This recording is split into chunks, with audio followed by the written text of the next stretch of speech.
Hi everyone, welcome to Rocky Chess. Today I want to show you a game where I open as white and I open horrendously and should lose. But black gets greedy and white ruthlessly captures pretty much every piece on the board. It's a video for beginners and intermediates, and I think it's an important lesson on not to be greedy and to try to understand the warning signs from our opponents. So let's see what happened.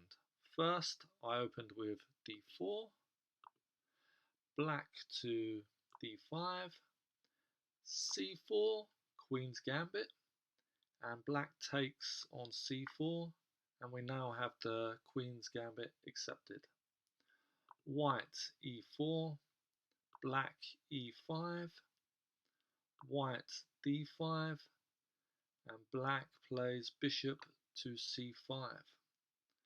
White captures the pawn on c4 with the light squared bishop, and now we're going to see a very aggressive move from black with queen to f6, which actually threatens checkmate if the queen can get to f2 supported by the dark squared bishop. White defends with f3. The black queen now directly attacks again by going to b6, which means the dark squared bishop is able to take the knight on g1 without having to worry about the rook. And although my whole opening had not been the best, as I wanted to just try some different variations of the Queen's Gambit, the next move marks my first major blunder of the game. Now obviously I should have played knight to e2, moving it to safety. But what I actually played was queen to e2, leaving this knight undefended.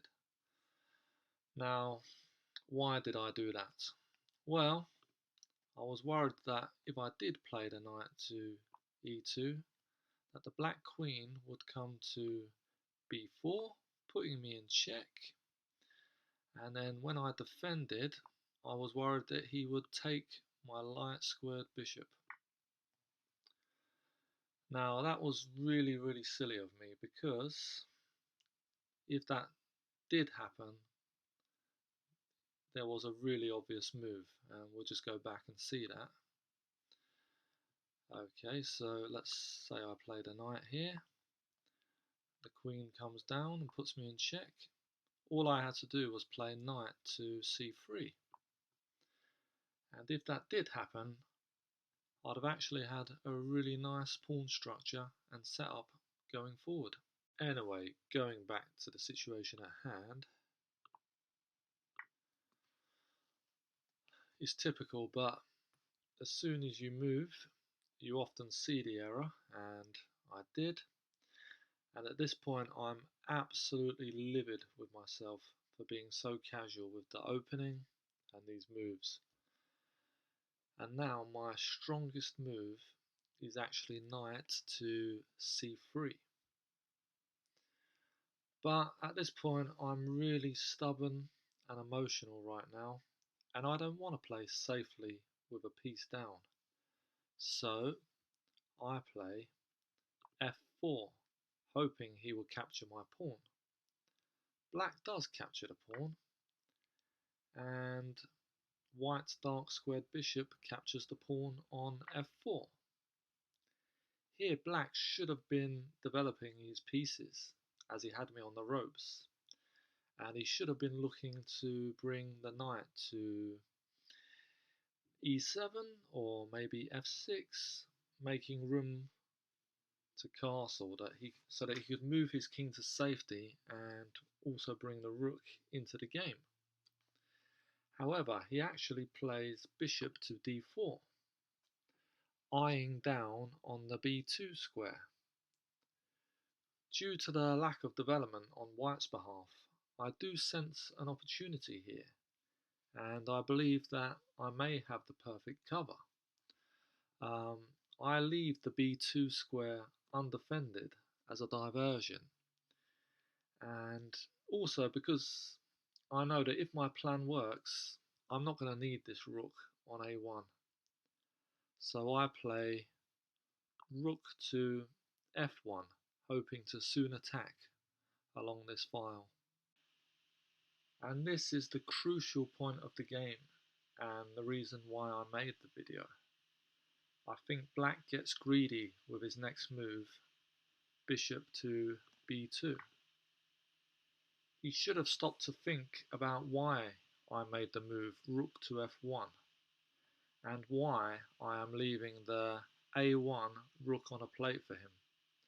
Perhaps he did and thought he must seize the opportunity now to take the pawn before I defend it with the knight. However, I now play d6, opening the diagonal for my light squared bishop to attack the square on f7. And this is what I mean about being greedy.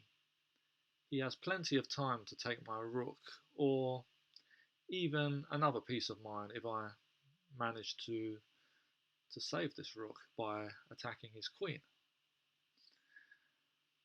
I think he should have dealt with my attack first before going to take the rook, which he does now. And this is where the game gets flipped on its head. Before I show you white's counter-attack, we do need to rewind and focus on another one of black's errors, because this game should be over already. Okay, so let's go back to move 10.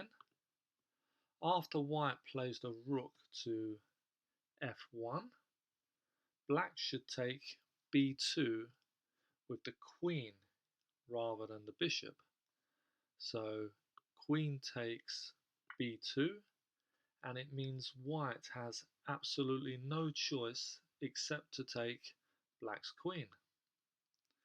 And now black's dark squared bishop captures the queen and traps the rook on a1. So black is already a knight up and now has traded his queen for white's queen and a rook. There would almost be no way back into the game for white now. I actually did not see this until after I played rook to f1. So it is important to get into the habit of thinking about how your opponent can trade queens to get a better positional advantage. Anyway, let's go back to the game. And obviously I got away with this blunder, and after black takes the pawn on a1, white is free to launch the counter-attack, and that starts with white sacrificing his light squared bishop by taking the pawn on f7 and putting the king on check. The king takes the bishop out, which means the white castle is now on the same file as black's king. I'm jumping for joy now as black's queen is finished. I played bishop to e3, attacking the queen, and there is also a discovered check on the king due to my rook. The best move for black is knight to f6, but black is probably flustered right now at losing his queen, and instead he plays king to e6. I take the queen on b6, and black captures the bishop on b6. Now, you may be thinking white's lost far too many pieces in return for black's queen. White only has 3 major pieces to black's 6. However, I'd already seen a way to claw 2 more pieces back. And that starts with queen to g4, check. King takes the pawn on d6, queen takes the bishop on c8. Black plays g6, which I'm not sure why. And the queen takes the b7 pawn, threatening the rook on a8. The rook moves to what he believes is safety on a8. And again, I think it's just being greedy, he wants to nab the pawn. However, it's really important to check which squares your pieces are safe on if you are to be put in check. And that is especially the case when the king has gone for a walk in the middle of the board. The only safe square available for the rook was actually a5. And now white plays queen to d5, which checks the king and attacks the rook. At this point, checkmate is now inevitable in a few moves. However, I'm so excited at having nearly lost and now on the verge of winning that I'm just having such fun and feeling immature. I don't really want this game to end. So instead of playing professionally, I just want to take out as many pieces as possible, which is something I can't recommend anyone to do. It's really bad practice to focus on taking pieces instead of checkmate, and some people have made the mistake of taking too much and ending up in a stalemate, so it's really best not to do that. King moves to e7, and the best move is actually rook to f7, putting the king in check, and now checkmate is 2 moves away as king to e8 and queen to e6 check, king to d8, and then finally rook to f8, checkmate, game over. And that's where we should finish the analysis, as the rest of the game is irrelevant to the lesson. Anyway, so I didn't checkmate him just yet, and I'll show you what did happen very quickly before doing a summary.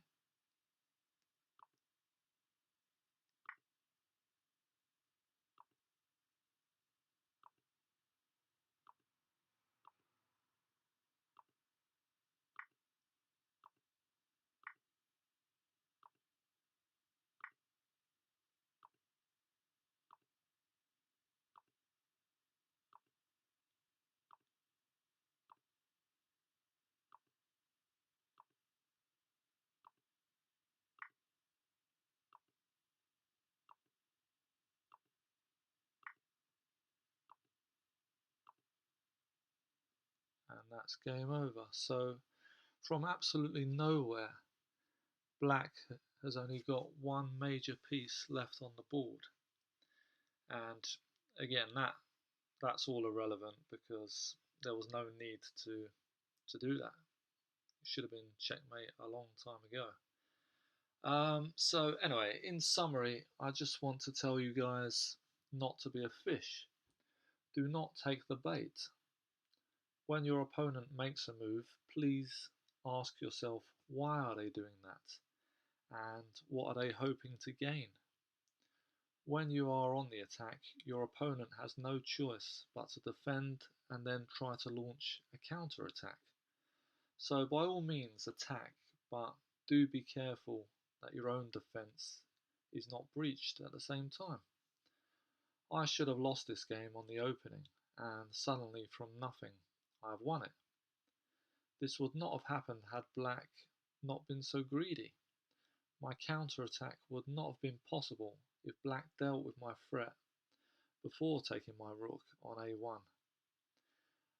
Finally, there is really nothing to learn from white's play here, only something to learn from what can happen if we are greedy. I played a very immature game, and had black taken my b2 pawn with the queen instead of the bishop, it really would have been a quick and easy win for black. I was only a knight down at the beginning, and with a clear mind should have played on properly instead of risking everything like this, as the situation was very far from hopeless. Well, thanks for listening everyone. This is now my second video, so please let me know what you thought of the content, and if you have enjoyed the analysis, please subscribe, as I will be making lots more in the future. Cheers, take care everyone.